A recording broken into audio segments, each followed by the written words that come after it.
ಬೆಂಗಳೂರು ನಗರದಲ್ಲಿ ನಡೆದ ಇನ್ವೆಸ್ಟ್ ಕರ್ನಾಟಕ ಸಮಾವೇಶ 2026ರಲ್ಲಿ ವೈಮಾಂತರಿಕ್ಷ, ವಾಹನ, ಜೈವಿಕ ತಂತ್ರಜ್ಞಾನ ಮತ್ತು ತಯಾರಿಕಾ ವಲಯದ 48 ಬಹುರಾಷ್ಟ್ರೀಯ ಕಂಪನಿಗಳು ರಾಜ್ಯದಲ್ಲಿ 51,469 ಕೋಟಿ ರೂಪಾಯಿ ಮೊತ್ತದ ಬಂಡವಾಳ ಹೂಡಿಕೆ ಒಪ್ಪಂದಗಳಿಗೆ ನಿನ್ನೆ ಸಹಿ ಹಾಕಿವೆ.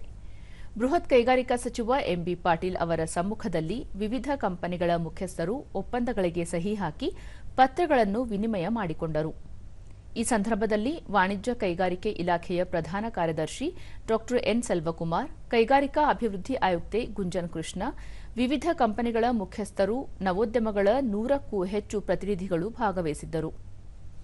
ಬಳಿಕ ಎಂಬಿ ಪಾಟೀಲ್, ಈ ಹೊಸ ಹೂಡಿಕೆಗಳು ಜಾಗತಿಕ ಹೂಡಿಕೆದಾರರ ಸಮಾವೇಶ ಹಾಗೂ ದಾವೋಸ್ ಶೃಂಗಸಭೆಗೆ ಹೊರತಾಗಿವೆ.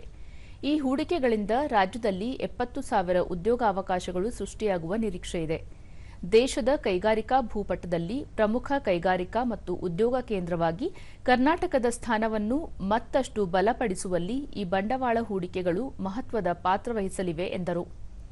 ವೈಮಾಂತರಿಕ್ಷ ಹಾಗೂ ರಕ್ಷಣೆ, ವಿದ್ಯುತ್ ಚಾಲಿತ ಸೇರಿದಂತೆ ವಾಹನ ತಯಾರಿಕೆ, electronic system design and manufacturing, data centre, ಔಷಧಿ, ಜೈವಿಕ ತಂತ್ರಜ್ಞಾನ ಮತ್ತು ತಯಾರಿಕಾ ವಲಯದ ದೇಶೀಯ ಹಾಗೂ ಜಾಗತಿಕ ಮಟ್ಟದ ಕಂಪನಿಗಳು ರಾಜ್ಯದಲ್ಲಿ ಹೊಸ ಕೈಗಾರಿಕಾ ಸ್ಥಾಪನೆ ಹಾಗೂ ವಹಿವಾಟು ವಿಸ್ತರಣೆ ಉದ್ದೇಶದ ಬಂಡವಾಳ ಹೂಡಿಕೆಗೆ ತಮ್ಮ ಬದ್ಧತೆ ಪ್ರದರ್ಶಿಸಿವೆ ಎಂದು ತಿಳಿಸಿದ್ದಾರೆ.